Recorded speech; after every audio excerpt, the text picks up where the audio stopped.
Hello दोस्तों, स्वागत है आपका एक बार फिर से आपके अपने चैनल मैक टेक्नोक्रैट्स पर। तो दोस्तों, पिछले लेक्चर में हमने मोशन अंडर ग्रेविटी के बारे में थ्योरी को बहुत अच्छे से पढ़ा और उसके कई डिटेल्ड न्यूमेरिकल भी किए, अच्छे से इलस्ट्रेशंस भी लिए। अब आने वाले टॉपिक में हम पढ़ने वाले हैं 1D मोशन के कुछ आखिरी टॉपिक्स में से ग्राफ्स के बारे में। ठीक है, मतलब आज का हमारा टॉपिक क्या हो जाएगा? आज का हमारा टॉपिक हो जाएगा ग्राफिकल रिप्रेजेंटेशन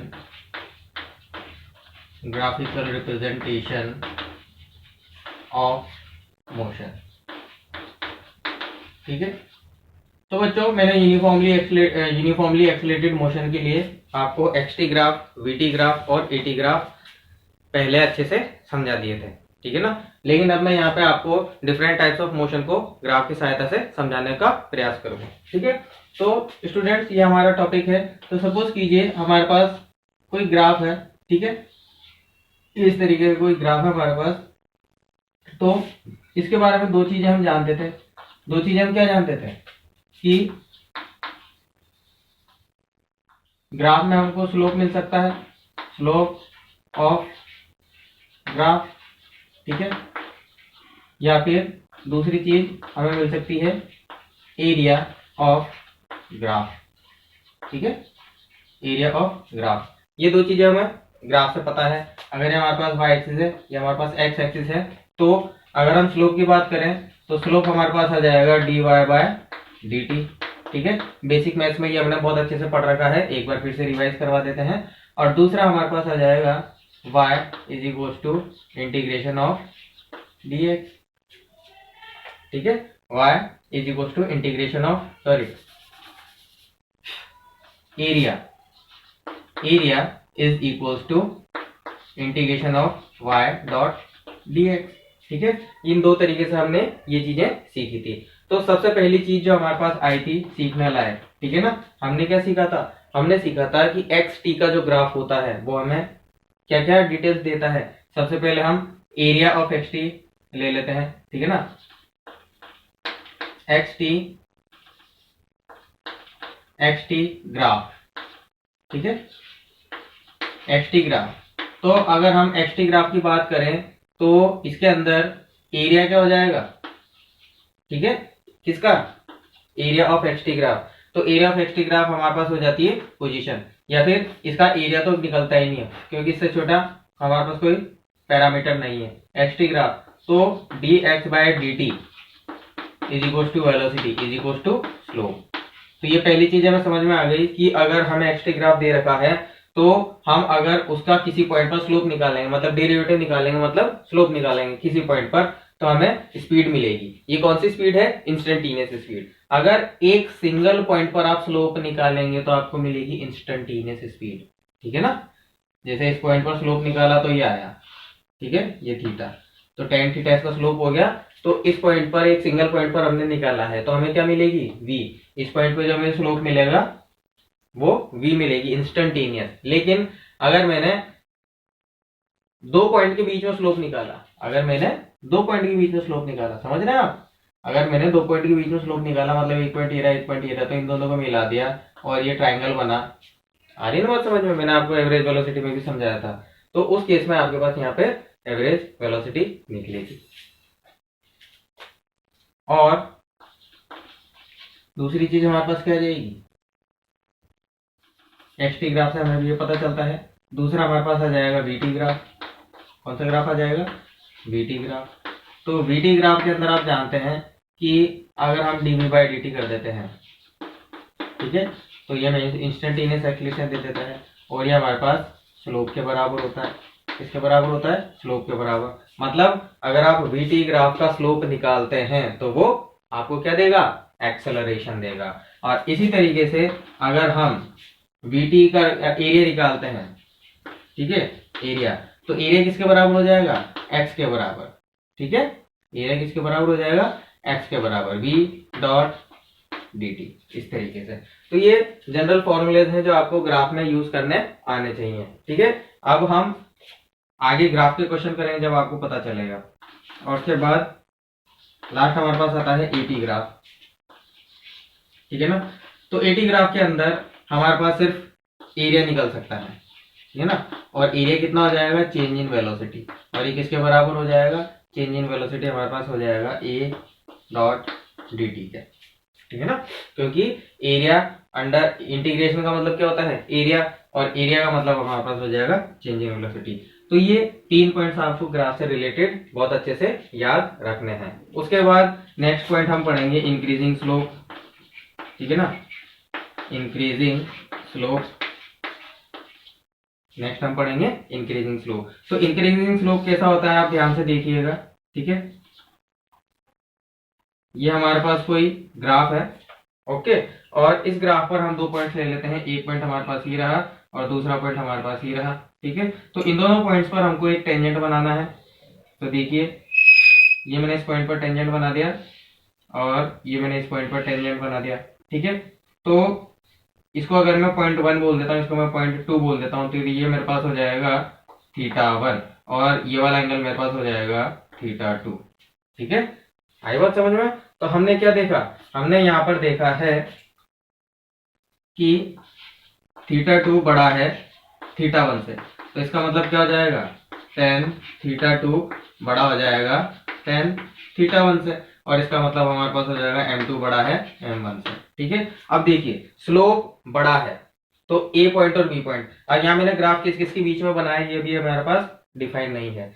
तो हम पहले इस ग्राफ को देखते हैं। सपोज कीजिए हमारे पास स्लोप कहाँ कहाँ पर आ रहा है, यहाँ पर आ रहा है। अगर मैं ये एक्स टी ग्राफ बनाता हूं, मैं यहाँ पे लिख देता हूँ एक्स और यहाँ पे लिख देता हूँ टी, तो स्लोप क्या हो जाएगा, वेलोसिटी के बराबर। तो यहाँ पर स्लोप कम है मतलब यहाँ वेलोसिटी कम है, और यहाँ पर स्लोप ज्यादा है तो मतलब यहाँ पर वेलोसिटी ज्यादा है।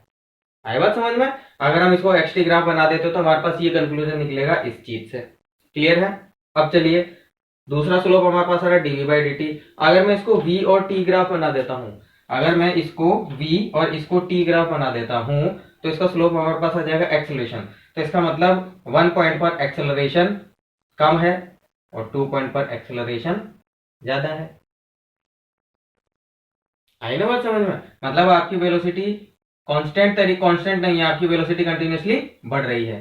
तो इस तरीके से आप इसकी एनालाइज कर सकते हैं। और नेक्स्ट हमारे पास आ जाएगा डिक्रीजिंग स्लोप। नेक्स्ट हमारे पास आ जाएगा डिक्रीजिंग स्लोप। तो डिक्रीजिंग स्लोप हमारे पास कैसा होगा, तो देखिए आप डिक्रीजिंग स्लोप हमारे पास इस तरीके से होगा। ये हमारे पास डिक्रीजिंग स्लोप है, ठीक है। अब देखिए इसमें 2 पॉइंट्स बना देते हैं अपन। पहला पॉइंट ये रहा, दूसरा पॉइंट ये रहा। तो इस पॉइंट पर आपके टेंजेंट क्या था, ये, और इस वाला पॉइंट पर आपके टेंजेंट क्या था, ये। तो एक एंगल तो ये बन गया थीटा 2, और हॉरिजॉन्टल के साथ एक एंगल ये बन गया थीटा 1। तो यहां से हमें क्या पता चल रहा है, यहां से हमें पता चल रहा है कि थीटा 2 जो है वो छोटा है थीटा 1 से। तो इससे हमारे पास सीधा सीधा असर आ जाएगा कि m1 छोटा है m2 से। तो यहाँ पर आपको क्या पता चल रहा है कि आपका स्लोप घट रहा है। अब आप देखिए, अगर आप यहाँ पर dx बाई dt मतलब इसको xt ग्राफ ले लेते हैं, क्या ले लेते हैं, इसको xt ग्राफ ले लेते हैं, तो आपका थीटा 1 पहले बढ़ा था, थीटा 2 घट गया, तो मतलब आपका वेलोसिटी स्लोप के बराबर है। तो इस पॉइंट पर आपकी वेलोसिटी, ये 1 पॉइंट था, ये 2 पॉइंट था, ठीक है ना। तो 1 पॉइंट पर आपकी वेलोसिटी ज्यादा थी, 2 पॉइंट पर आपकी वेलोसिटी कम हो गई है, ठीक है ना। और अगर आप xt में देखें तो 1 पॉइंट पर आप dv बाई dt वाले ग्राफ में देखें, अगर इसको मैं v एक्सिस ले लेता हूँ, इसको t एक्सिस ले लेता हूँ, तो dv बाई dt में स्लोप क्या हो जाता है, एक्सेलरेशन। तो फर्स्ट पॉइंट पर आपका एक्सेलरेशन ज्यादा है और सेकेंड पॉइंट पर एक्सेलरेशन कम है।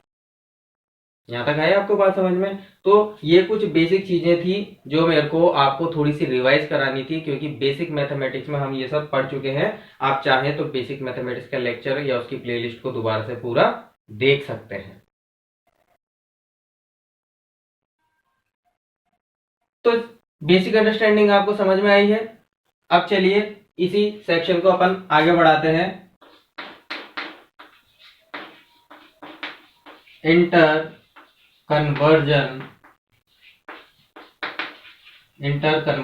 Of graph. ठीक है, मतलब हमें ग्राफ का इंटर कन्वर्जन करना आना चाहिए। इसके बाद वाला टॉपिक हम पढ़ेंगे एप्लीकेशंस ऑफ ग्राफ, है ना, कि ग्राफ के एप्लीकेशंस क्या होते हैं। इन्हीं के अंदर रहेगी एप्लीकेशन, इनके बाहर कुछ भी नहीं जाएगा, है ना, आप भरोसा रखिए। इन्हीं के अंदर एप्लीकेशन रहेगी, इनके बाहर बाहर कुछ भी नहीं जाएगा। बस आपको इक्वेशंस और ग्राफ सटीक काम करवाने आने चाहिए। तो इंटर कन्वर्जन ऑफ ग्राफ।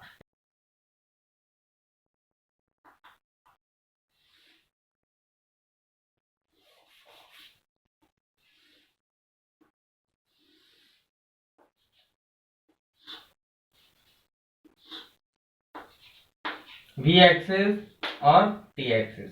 ठीक है, हमारा ग्राफ जो था वो कुछ इस तरीके से था। हमारा ग्राफ कुछ इस तरीके से था।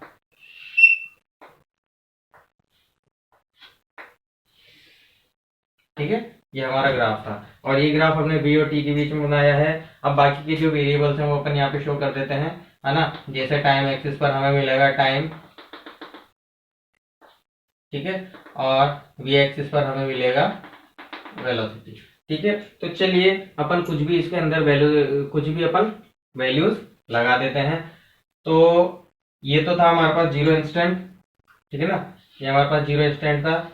ये t1 था, ये t2 था, ये t3 था और ये t4 था। ठीक है, इसी तरीके से हमारे पास v1 था, है ना, और ये हमारे पास v2 था। ठीक है स्टूडेंट्स, अब हमें इसका इंटर कन्वर्जन करना है। तो इंटर कन्वर्जन के लिए आप यहाँ देख सकते हैं कि वीटी ग्राफ है, तो वीटी ग्राफ का जब मैं स्लोप निकालूंगा तो एक्सीलरेशन निकलेगा, ठीक है ना। और वीटी ग्राफ का जब मैं एरिया निकालूंगा, वीटी ग्राफ का जब मैं एरिया में निकालूंगा तो मेरे पास क्या निकलेगा, डिस्प्लेसमेंट निकलेगा। तो चलिए पहले हम इसका डिस्प्लेसमेंट निकाल लेते हैं, ठीक है ना, या फिर स्लोप भी निकाल सकते हैं, तो जैसी आपकी इच्छा हो आप वो निकाल सकते हैं। तो चलिए इसी ग्राफ को हम आगे बढ़ाते हैं, ठीक है ना स्टूडेंट, इसी ग्राफ को हमको आगे बढ़ाना है। तो किस तरीके से हम आगे बढ़ाएंगे, देखिए अपन को डिस्प्लेसमेंट के लिए निकालना है, तो ये डिस्प्लेसमेंट के लिए मैं थोड़ी जगह ज्यादा ले लेता हूं, ये इस तरीके से। ठीक है, ये हमने टाइम एक्सिस बना दिया है और ये हमारे पास है एक्स एक्सिस। ठीक है, अब चलिए T1 T2 जो है हमारे पास टाइमलाइन जो है, इनको हमको यहाँ पर बनाना पड़ेगा। तो हम इन्हीं के बिल्कुल नीचे आपको ग्राफ बना के बता देते हैं, ताकि, ठीक है ना, ताकि आपको ग्राफ बनाने के टैक्टिक्स भी पता चल जाए।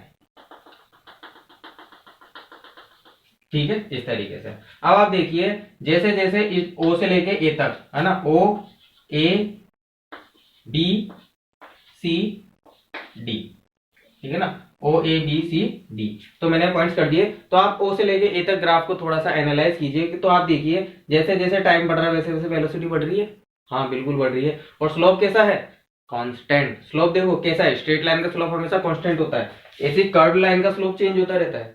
तो ये नॉन यूनिफॉर्म मोशन है, लेकिन ये यूनिफॉर्म मोशन है। आई बात समझ में।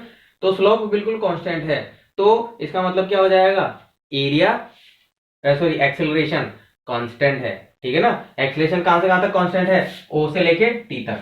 लेकिन हमने बनाया है एक्सटी ग्राफ, तो हमें एक्सटी ग्राफ चाहिए। तो हमें क्या पता करना पड़ेगा, हमें पता करना पड़ेगा एरिया। तो ओ से लेके टी तक, ओ से लेके टी तक ग्राफ का जो एरिया होगा, कौन सा एरिया, ये वाला एरिया दिख रहा है आपको। ओ से लेके टी तक जो एरिया होगा वो किसके बराबर होगा, आपके डिस्प्लेसमेंट के।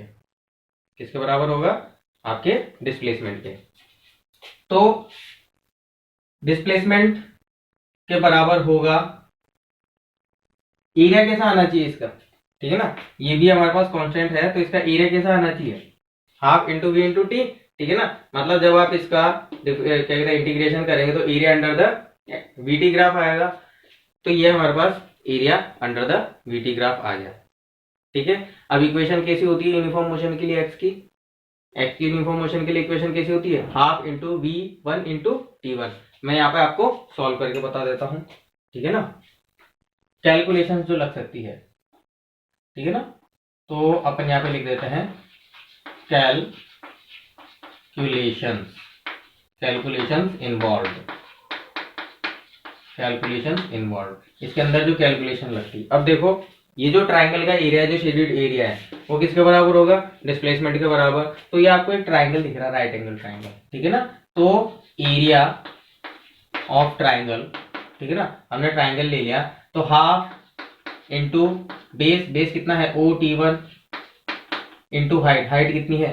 इंटू V1, मतलब T1 इंटू V1, ठीक है ना, T1 इंटू V1, हाइट इसकी V1 ही है ना, बिल्कुल सही है, V1 ही है। अब आप देखिए कि अगर आप V1 की जगह इक्वेशन में दूसरी चीज रख देते हैं, area 1/2 into T1 into V1 की जगह हम रख देते हैं U प्लस A T1, भाई जो एक्सेलेरेशन है, फर्स्ट इक्वेशन अपन ने लगा दी, तो इनिशियल वेलोसिटी तो U है। मान लेते हैं अगर अपन यहाँ पे t इक्वल टू 0 पर हमारे पास x इक्वल टू 0 है, मतलब हम ओरिजिन से स्टार्ट हुए हैं और टाइम भी, स्टॉप वॉच भी हमने t इक्वल टू 0 सेकंड से स्टार्ट करी है, तो ये u 0 हो जाएगा, ठीक है। तो हमारे पास कितना आ जाएगा? हमारे पास आ जाएगा a is equals to x is equals to displacement, ठीक है, कितना आ जाएगा?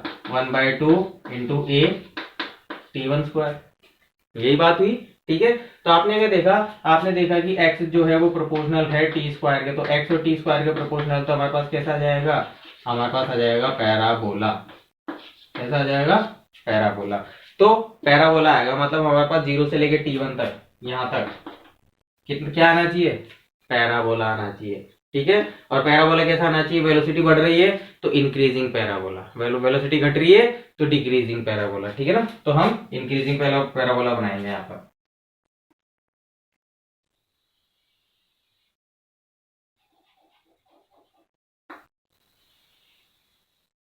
ठीक है। ये इंक्रीजिंग पैराबोला बना दिया हमने, ये हमने इंक्रीजिंग पैराबोला बना दिया है, ठीक है। देन आफ्टर क्या हो रहा है? देन आफ्टर आप देखिए ए से लेके बी तक वेलोसिटी कांस्टेंट है, मतलब इस टाइम पर भी वेलोसिटी v1 थी, इस टाइम पर भी T2 पर भी वेलोसिटी v1 ही है, तो कांस्टेंट वेलोसिटी है, ठीक है। तो उस केस में अगर हम T1 से लेके T2 तक के लिए एरिया निकालें तो वो आगे के डिस्प्लेसमेंट के बराबर हो जाएगा, ठीक है ना। मतलब आप इतना से एरिया निकालोगे तो इस इंटरवल का डिस्प्लेसमेंट आएगा, ये वाला एरिया निकालोगे तो इस इंटरवल का डिस्प्लेसमेंट आएगा, ठीक है। अब आप देखिए वेलोसिटी कांस्टेंट है, ठीक है, वेलोसिटी कांस्टेंट है, तो जब हम यहाँ पर भी एरिया निकालेंगे, ठीक है ना, यहाँ पर भी अपन एरिया निकालेंगे, ये तो ए पार्ट हो गया, बी पार्ट,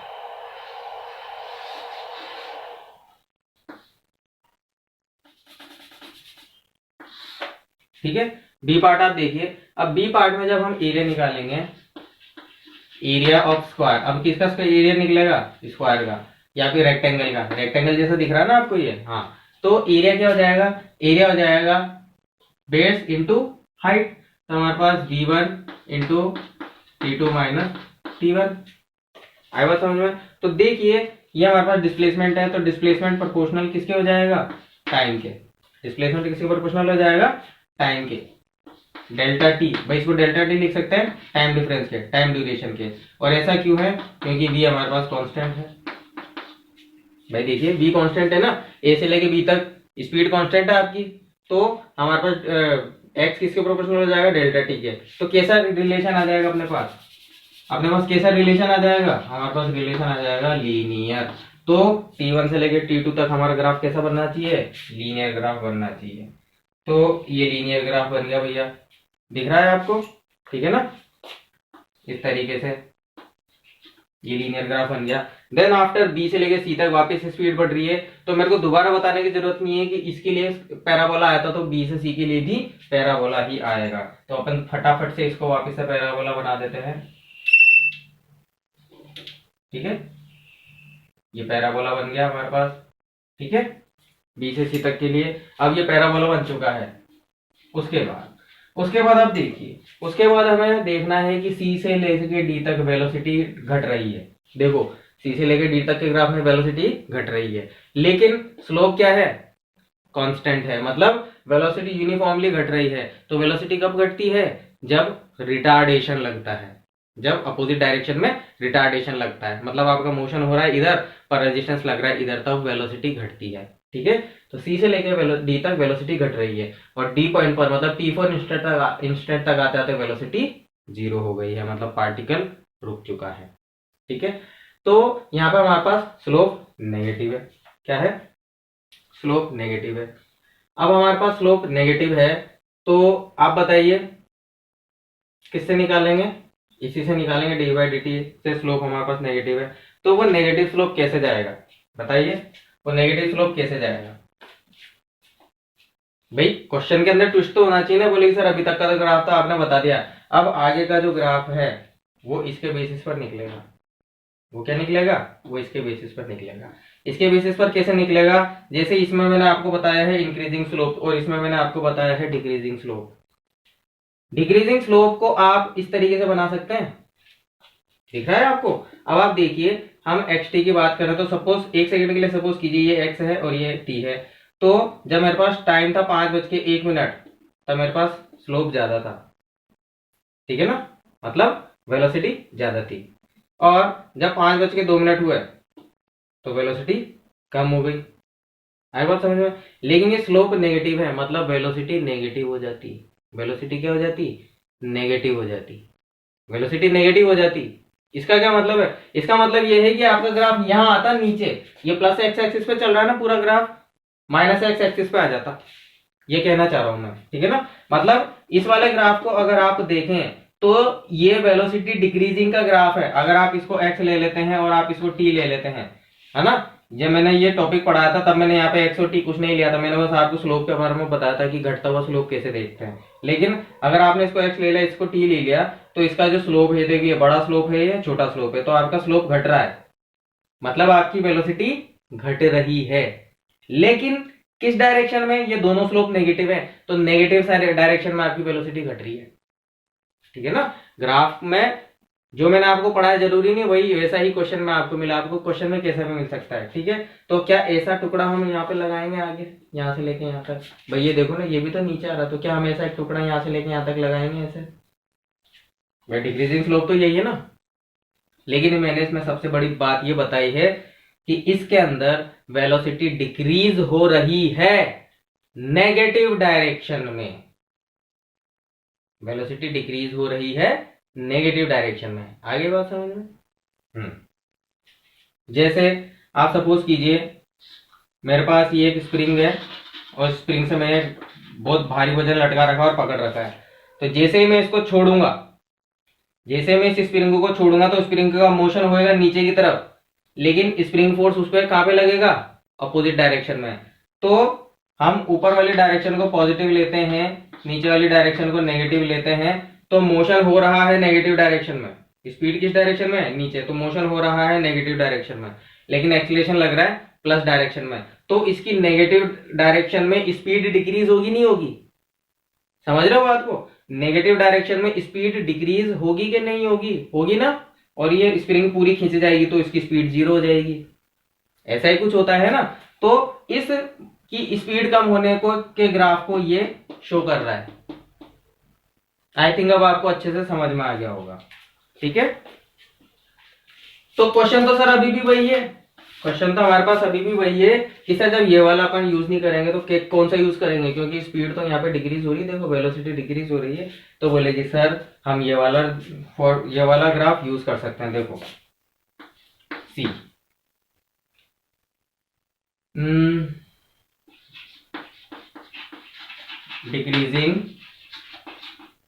डिक्रीजिंग स्लोप, ठीक है ना? इसको प्लस लिख देता हूं और डिक्रीजिंग स्लोप इसको पर मैं माइनस लिख देता हूं, ठीक है?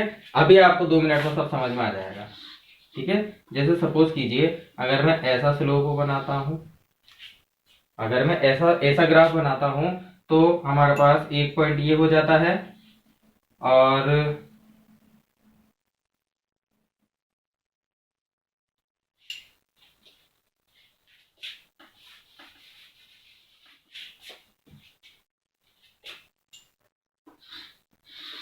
अभी समझ में आएगा आपको। अगर मैं ऐसा कोई ग्राफ बनाता हूं, एक पॉइंट यहां मैं बना देता हूं और एक पॉइंट में यहां बना देता हूं, तो इस पॉइंट पर टेंजेंट मुझे इस तरीके से मिलेगा और इस पॉइंट पर टेंजेंट मुझे इस तरीके से मिलेगा, ठीक है? तो ये था मेरे पास θ1 क्योंकि ये पहला पॉइंट था, और ये था मेरे पास θ2 क्योंकि ये दूसरा पॉइंट था, ठीक है? तो देखिए θ1 बड़ा है और θ2 छोटा है। क्या है? θ1 बड़ा है और θ2 छोटा है, तो m1 बड़ा होगा m2 से। ठीक है, अब अगर हम इसको x और t ग्राफ मान लें, इसको x और t ग्राफ मान लें, तो इससे हमारे पास क्या कन्वर्जन निकलेगा कि v1 बड़ा होगा v2 से। और यहाँ हम बात कर रहे हैं c और d की, तो vc बड़ा होगा vd से। कुछ आई बात समझ में? और स्लोप कैसा बना सकते हैं आप? इस तरीके से डिक्रीजिंग स्लोप बना सकते हैं। तो देखिए हमारा जो पोजीशन है वो भी अब अभी बढ़ ही रहा है। मैंने ऐसे नहीं कहा कि वेलोसिटी जीरो हो गई तो पार्टिकल वापस अपनी इनिशियल पोजीशन पे आ गया, नहीं, हमारा स्लोप अभी भी बढ़ ही रहा है। तो यहां से लेके यहां तक का जो हमारा ग्राफ है वो इस तरीके से डिक्रीजिंग स्लोप लिए हुए आएगा। ठीक है ना, ये हमारा करेक्ट ग्राफ है। इस तरीके वाला जो ग्राफ है ये गलत हो जाएगा, इसका आप विशेष ध्यान रखेंगे। ठीक है स्टूडेंट्स, तो इंटर्न कन्वर्जन ऑफ ग्राफ आपको अच्छे से आना चाहिए। अब चलिए इसका जो थर्ड पार्ट है, उसे भी देख लेते हैं अपन। ठीक है ना, इसका जो थर्ड पार्ट है उसे भी देख लेते हैं। थर्ड पार्ट क्या हो जाएगा हमारे पास? थर्ड पार्ट हमारे पास हो जाएगा a इंटू टी ग्राफ। तो देखिए O से लेके A तक वेलोसिटी बढ़ रही है, मतलब कांस्टेंट एक्सेलरेशन है। एक्सेलरेशन कैसा है? कांस्टेंट और पॉजिटिव है। ठीक है, तो हमें यहाँ पर एक टाइम एक्सेस बना देना चाहिए। यहाँ पे हमारे पास 0 हो जाएगा, और जितने भी ये टाइम इंस्टेंट है इनको मैं यहाँ पर दोबारा से प्रोजेक्ट कर देता हूँ ताकि आपको ग्राफ का इंटर कन्वर्जन अच्छे से पता चले। ठीक है, अब देखिए कांस्टेंट एक्सेलरेशन था हमारे पास, एक्सेलरेशन कितना था? v by T. तो हमारे पास एक्सेलरेशन आ जाएगा v बाय टी। ठीक है ना, एक्सेलरेशन क्या आ जाएगा? v1 bye t1। तो ये एक कांस्टेंट वैल्यू आएगी, तो ये रही वो कांस्टेंट वैल्यू। ठीक है ना, ये रही वो कांस्टेंट वैल्यू, मतलब t1 टाइम तक इतना एक्सेलरेशन लगा है। t1 टाइम तक इतना एक्सेलरेशन, t2 टाइम तक इतना एक्सेलरेशन, t3 एंड t4। तो आप देख सकते हैं कि t1 टाइम तक कांस्टेंट एक्सेलरेशन लगा है। उसके बाद a से लेके b तक वेलोसिटी कांस्टेंट है।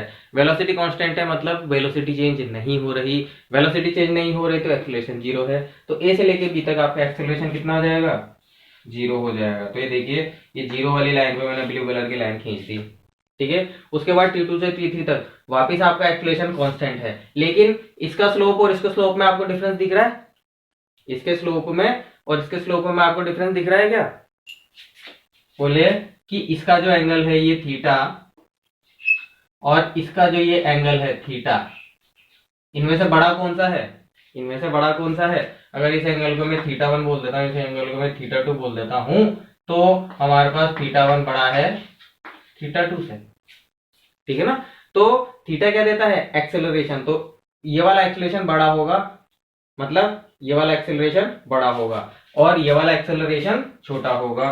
तो नेक्स्ट ग्राफ हमारे पास आ जाएगा इधर, इससे थोड़ा सा कम इधर, ये, क्योंकि ये भी कांस्टेंट एक्सेलरेशन है, क्योंकि देखो स्लोप कंटिन्यूअसली कांस्टेंट है पूरी लाइन के थ्रू। तो इससे ये भी कांस्टेंट एक्सेलरेशन मतलब स्ट्रेट लाइन आएगी, लेकिन इससे थोड़ी छोटी आएगी, इससे थोड़ी छोटी आएगी क्योंकि स्लोप कम है। उसके बाद देखिए इसका स्लोप कैसा है? नेगेटिव। इसका स्लोप कैसा है? नेगेटिव। आप मतलब आपके पास एक्सेलरेशन है लेकिन कैसा है? नेगेटिव है। तो वो पक्की सी बात है कि नीचे की तरफ आएगा कहीं पे, यहाँ पर एक्सेलरेशन कहाँ पे आएगा? नीचे की तरफ। तो अगर यहाँ का एक्सेलरेशन में a1 लिख देता हूँ, यहाँ का एक्सेलरेशन में a2 लिख देता हूँ, यहाँ का एक्सेलरेशन में a3 लिख देता हूँ। ठीक है, तो ये एक्सेलरेशन मेरे पास आ जाएगा a1, ये एक्सेलरेशन मेरे पास आ गया a2। ठीक है, यहां से यहां तक का एक्सेलरेशन बताइए, नेगेटिव एक्सेलरेशन है, तो इसका स्लोप आपको चेक करना पड़ेगा ये वाला। ठीक है, वैसे तो ये वाला चेक करते हैं तो सभी को पता चल रहा है कि वो नेगेटिव वैल्यू आएगी, तो हम ग्राफ में नीचे की तरफ बना देंगे, लेकिन स्लोप आप चेक करेंगे ये वाला। अब ये वाला स्लोप अगर आप स्केल के अकॉर्डिंग देखेंगे तो सबसे बड़ा स्लोप ये है, उससे छोटा ये, उससे छोटा ये है, उससे छोटा ये है ना। तो इस वाले रिटार्डेशन की जो वैल्यू आएगी वो इन दोनों के बीच में आएगी, वो इन दोनों के बीच में आएगी। जैसे सपोज करिए अपन a1 इसको ले लेते हैं। ठीक है, ये हमारे पास एक्सेलरेशन एक्सिस, तो ये a1 और ये a2 है हमारे पास। तो इतनी ही लेंथ हम नीचे ले लेंगे तो हमारे पास ये a2 है और ये a1 है, तो हमारा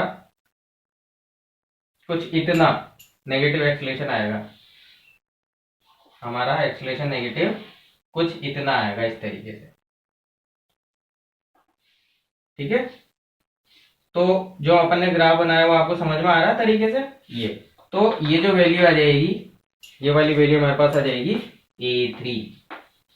ठीक है, और इसको अपन ने नेगेटिव एक्सिस में क्यों बनाया, इसको अपन ने ओरिजिन के नीचे इसलिए बनाया है क्योंकि यहाँ से लेके सी से लेके डी तक एक्सेलरेशन नेगेटिव लग रहा है, वो स्पीड को डिक्रीज कर रहा है। ठीक है, तो बच्चों क्वेश्चन में इस तरीके का इंटर कन्वर्जन भी आ सकता है, तो आपको वेलोसिटी टाइम ग्राफ से एक्सटी ग्राफ बनाना आना चाहिए, आपको उससे ईटी ग्राफ भी बनाना आना चाहिए। ठीक है ना, ये तो एक सिंपल ग्राफ था, आपको ग्राफ के अंदर वेराइटीज भी निकाल कर दिखाई जा सकती है, तो उस केस में आपको इस चीज से अवेयर रहना है कि कौन सा स्लोप कैसा लगेगा, इंक्रीजिंग स्लोप ऐसा लगेगा कि डिक्रीजिंग स्लोप ऐसा लगेगा। ठीक है ना, मतलब आप देखिए ये वाला जो आर्क है वो इसी वाले आर्क का काउंटर पार्ट है, मतलब अगर आप इस वाला आर्क पे निकालते हो तो पॉजिटिव डायरेक्शन में स्लोप बढ़ रहा है, इस वाला आर्क पे निकालते हो तो नेगेटिव डायरेक्शन में स्लोप बढ़ रहा है। आ रही बात समझ में? इसी तरीके से इसके भी दो काउंटर पार्ट हो सकते हैं। तो ये ग्राफ मोशन का ग्राफिकल रिप्रेजेंटेशन था और इसका इंट्रा कन्वर्जन था, तो आप एक बार स्क्रीनशॉट ले लीजिए।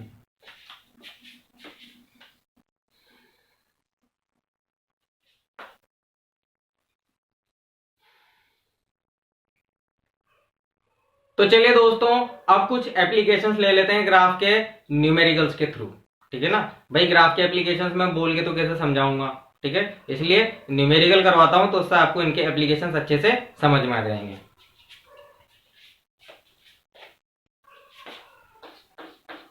तो नेक्स्ट हमारा टॉपिक हो जाएगा application of graph, application of graph. ठीक है, तो चलिए क्वेश्चन लिखते हैं। इस क्वेश्चन के अंदर मैं आपको पूरा डिटेल में समझाने की कोशिश करूंगा कि ग्राफ से हमने क्या सीखा। क्वेश्चन हमारे पास हो जाएगा अ पार्टिकल एक्सेलरेट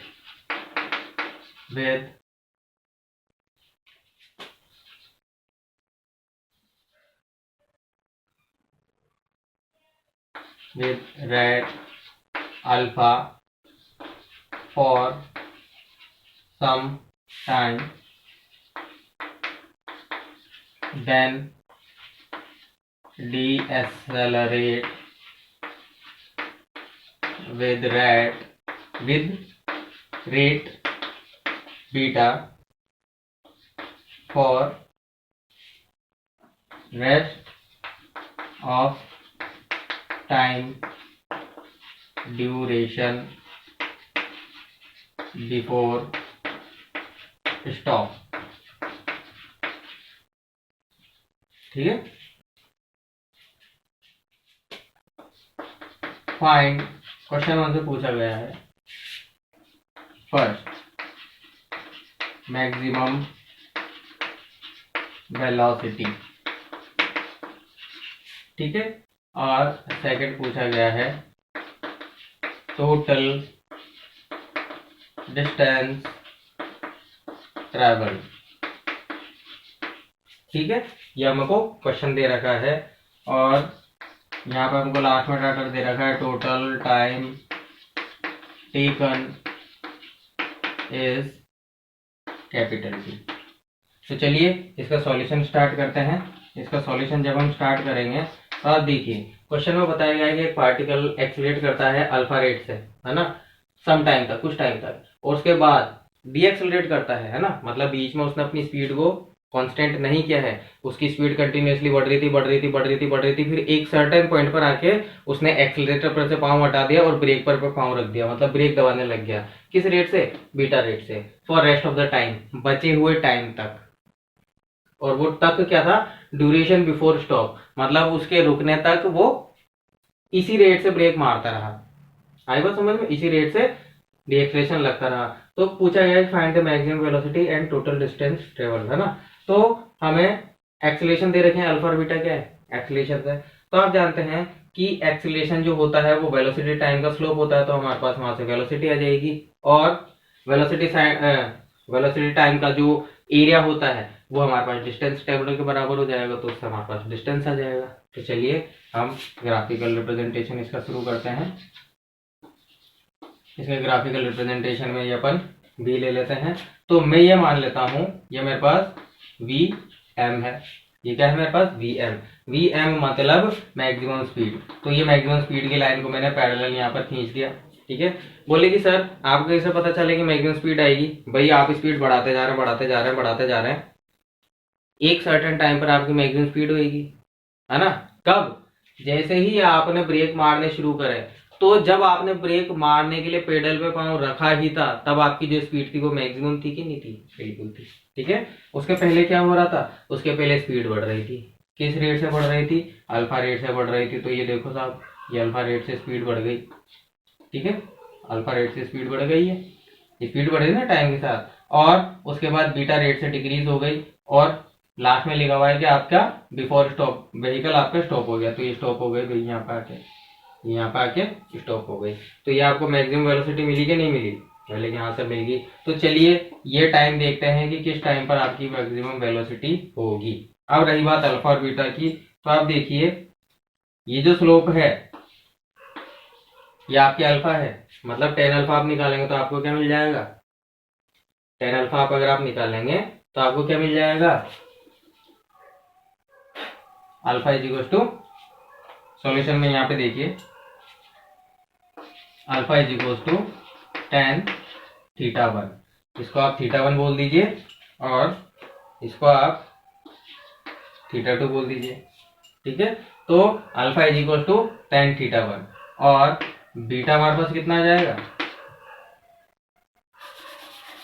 ठीक है, अल्फा हमारे पास आ जाएगा टेन थीटा वन और बीटा हमारे पास आ जाएगा टेन थीटा टू। ये दो चीजें अपन को याद रखनी है। ठीक है, टेन अल्फा वन और टेन थीटा टू। तो देखिए अगर आप टेन थीटा वन को देखें, टेन थीटा वन ये किसके बराबर है? V one by t one के, वी एम बाय टी के बराबर है। और इसी तरीके से अगर आप टेन थीटा टू निकालेंगे तो टेन थीटा टू हमारे पास कितना आ जाएगा? टेन थीटा टू हमारे पास आ जाएगा, देखिए यहाँ से लेके यहाँ तक का टाइम टी है, लेकिन यहाँ से लेके यहाँ तक का टोटल टाइम वो कैपिटल टी है, क्वेश्चन में दे रखा है। तो ये जो रिमेनिंग टाइम हो जाएगा ये टी वन टाइम है, ये जो रिमेनिंग टाइम हो जाएगा ये कितना हो जाएगा? Capital t minus T one, capital t minus T one. ठीक है ना, तो टेन थीटा टू हमारे पास हो जाएगा capital t minus t upon sorry d m, v m divided by capital t minus t. यहाँ तक क्लियर है? अभी तक क्या दिक्कत नहीं भाई, किसी भी प्रकार की दिक्कत नहीं है। क्वेश्चन में पूछा गया है कि मैक्सिमम वेलोसिटी, तो हमें मैक्सिमम वेलोसिटी चाहिए तो हम टेन थीटा क्या लिख सकते हैं? अल्फा। तो हमारे पास आ जाएगा यहाँ से v M is equal to alpha t और वी एम यहाँ से हमारे पास आ जाएगा बीटा टी माइनस टी। ठीक है, तो alpha into t v m के बराबर है इस इक्वेशन से। सेमीकोलन के बाद दूसरी इक्वेशन, तो इसमें v m t minus t, ten theta two क्या है? बीटा, तो beta into t minus t कर देंगे तो वो भी वी एम के बराबर है। अब हम इन दोनों को सॉल्व कर लेंगे, तो इन दोनों को हम सॉल्व करेंगे तो हमारे पास आ जाएगा alpha t equal to beta into capital t minus beta t. तो बीटा टी को मैं इधर ले जाऊंगा तो मेरे पास आ जाएगा alpha plus beta into t is equal to beta into capital t. हमें क्या चाहिए? हमें क्या चाहिए बच्चों? हमें चाहिए स्मॉल टी या फिर कैपिटल टी। हमें मैक्सिमम वेलोसिटी चाहिए, तो पहले हम टी की वैल्यू निकाल लेते हैं। ठीक है ना, हम टी की वैल्यू निकाल लेंगे। तो जब मैं इसको टी के लिए सॉल्व करूंगा तो मेरे पास आ जाएगा टी, जब मैं इसको टी के लिए सॉल्व करूंगा तो मेरे पास आ जाएगा t equal to beta capital t divided by alpha plus beta. Clear है यहाँ तक? अब इस टी की वैल्यू को हम यहाँ पे रख देते हैं। सो वी एम हम लिखते हैं, so V M is equal to alpha into T, alpha into T, T कितना हमारे पास? Beta capital T by alpha plus beta. तो देखिए मैक्सिमम वेलोसिटी हमारे पास क्या आ गई है? मैक्सिमम वेलोसिटी हमारे पास आ गई है alpha into beta upon alpha plus beta multiplied by T. तो देखिए स्टूडेंट्स, क्वेश्चन में हमको अल्फा और बीटा दे रखा था, मतलब एक्सेलरेशन दे रखे थे और टोटल टाइम टेकन दे रखा था, तो उन्हीं की टर्म्स में हमने आंसर निकाल लिया और यही न्यूमेरिकल सॉल्व करने का एप्टीट्यूड होता है। ठीक है, तो Vm is equal to alpha beta upon alpha plus beta into capital t. Second चीज क्या पूछी है, टोटल डिस्टेंस ट्रेवल। तो टोटल डिस्टेंस ट्रेवल क्या होता है हमारे पास, ये तो सॉल्यूशन फर्स्ट था हमारे पास, अब ये हमारे पास सॉल्यूशन सेकंड हो जाएगा। सॉल्यूशन सेकंड में अपन बोल देंगे कि area is equal to distance. ठीक है, अब area is equal to distance, तो एरिया हमारे पास क्या हो जाएगा, देखिए एरिया हमारे पास हो जाएगा ट्राइंगल का पूरा फुल सर्कल, मतलब पूरा ट्राइंगल का एरिया। ट्राइंगल का एरिया होता है हाफ इंटू बेस, बेस कितना है capital T, into height, height कितनी है Vm इंटू Vm। ठीक है, तो इसको लिख दूंगा मैं T/2। Vm की वैल्यू अभी अभी अपने निकाली है, Vm की वैल्यू हमारे पास हो जाएगी alpha beta by alpha plus beta into capital T. भाई यही होता है। तो अगर हम इसको देखेंगे तो हमारे पास टोटल डिस्टेंस कितना आ जाएगा, टोटल डिस्टेंस हमारे पास आ जाएगा 1/2 alpha into beta divided by alpha plus beta into capital T square. ठीक है, ये हमारे पास नेक्स्ट आंसर आ चुका है, टोटल डिस्टेंस आ चुका है। तो अच्छा लगा बच्चों न्यूमेरिकल आपको, मतलब हमने यहाँ पर ग्राफ के एप्लीकेशंस को जो थोड़ी देर पहले पढ़ा था उसी को फॉर्मुलेट करके डिराइव आंसर निकाले हैं। चलिए अब एक क्वेश्चन और शुरू कर लेते हैं।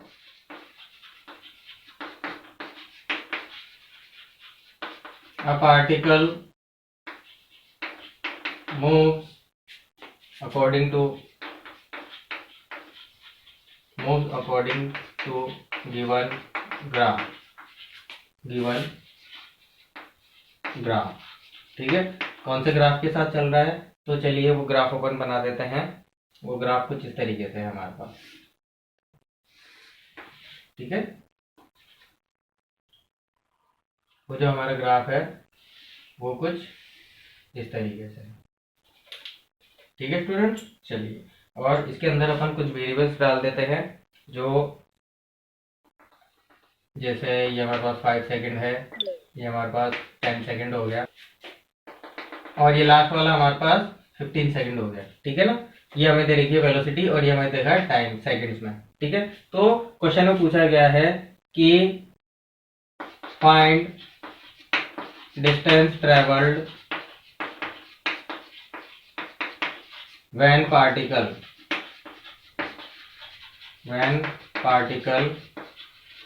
reaches to origin।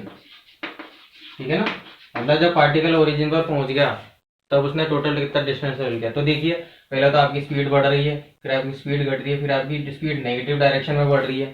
ठीक है ना, तो इसका मतलब ये है कि आपका पार्टिकल ने मूवमेंट तो किया है और मूवमेंट इस तरीके से किया है कि वो घूम फिर के वापस ओरिजिनल पोजीशन पर आ गया है। तो चलिए इसका सॉल्यूशन करते हैं। तो चलिए स्टूडेंट्स, ये क्वेश्चन कंप्लीट है, मैंने उसको पूरा लिख लिया है। अब आपको ये वाला ग्राफ देखना है, ये आपके पास बीओटी का ग्राफ है, particle moves according to the given graph, है ना। Find time when particle reaches to origin, मतलब हमें वो टाइम पता करना है जब आपका पार्टिकल ओरिजिन पर रीच कर जाएगा। तो हम ये मान लेते हैं सॉल्यूशन। ठीक है ना, हम ये मान लेते हैं let desired time is capital t. ठीक है, and since particle is at origin finally, so displacement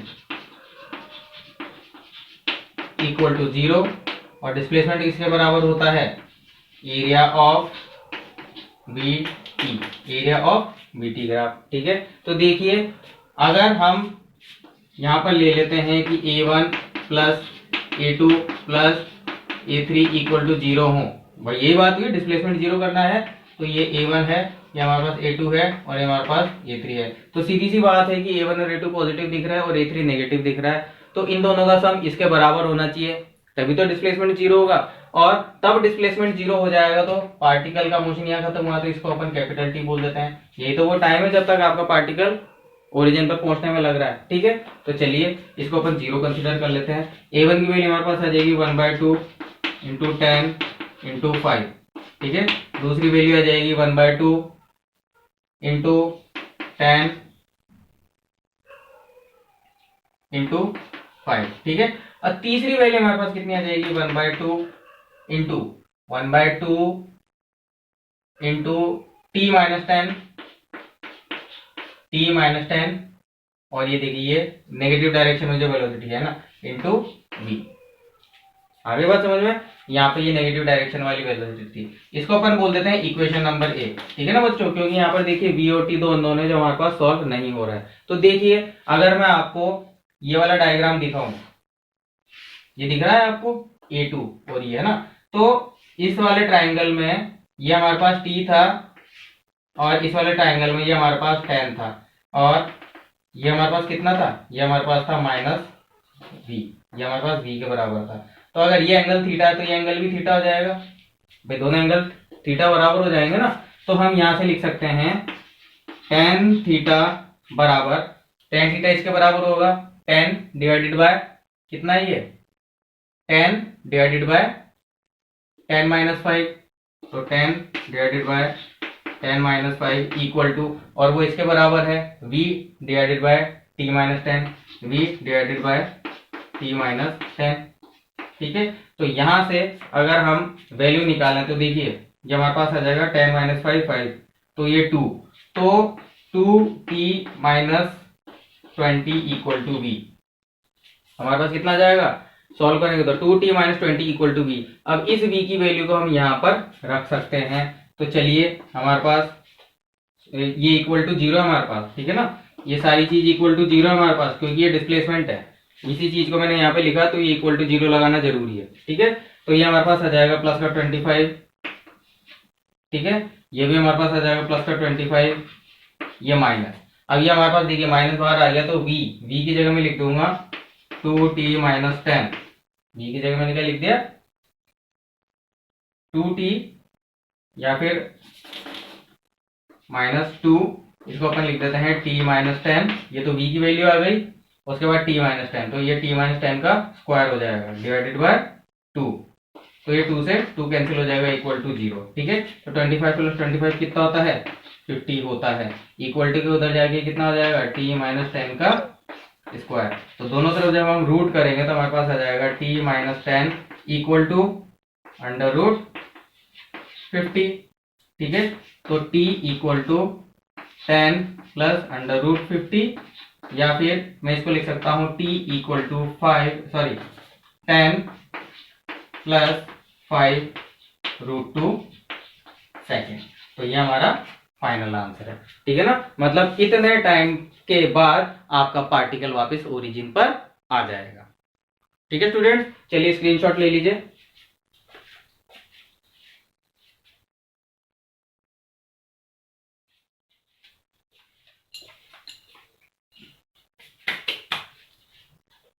तो मेरे प्यारे बच्चों, मोशन अंडर वन डायमेंशन पूरा कंप्लीट हो चुका है। इसके जितने भी टॉपिक्स थे वो मैंने सारे खत्म कर दिए हैं। अगले 1 या 2 लेक्चर तक हम इसकी कुछ न्यूमेरिकल प्रैक्टिस करेंगे या फिर कुछ ऐसे और टॉपिक्स ढूंढ के लाएंगे जिससे इस टॉपिक के अंदर, इस चैप्टर के अंदर सवाल बन सकते हैं।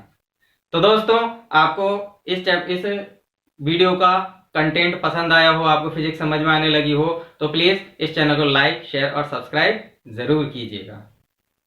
तो मिलते हैं दोस्तों अगले लेक्चर में, तब तक के लिए थैंक यू।